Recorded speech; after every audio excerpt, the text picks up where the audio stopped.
how to play Free Fire for beginners. Hi everyone, welcome back to our channel. In this video, I'll be showing you how you can play Free Fire for beginners.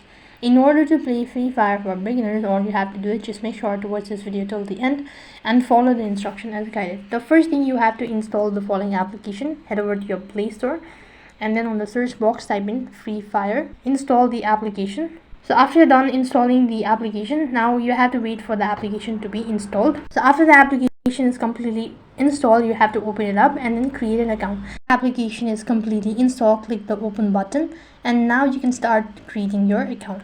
So I'm just gonna rotate it. Now you have to go ahead and make sure to create an account first thing. So this is basically how the interface is going to look like. So then you can go ahead and create your account with the Facebook or as a guest, or you can just go ahead and tap the more icon and just go ahead and create an account with the following option. That is, either you can go with the VK, or you can sign in with your Google or Twitter account. So I'm gonna go with signing with Google account. So now you have to select the particular Google account that you wish to continue with. So I'm gonna go with this one. Now that you have already created your account, after that it's gonna take you to the interface, something like this.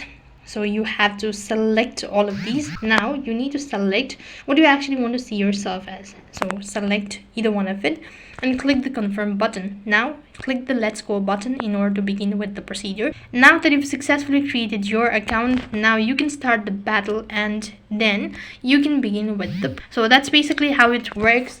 Now you can explore all of these and play with your friends. So that's how you can play Free Fire for beginners. That is all for this video. I hope the video was helpful. Make sure to like, share and subscribe to our channel. Thank you for watching. See you in the next video.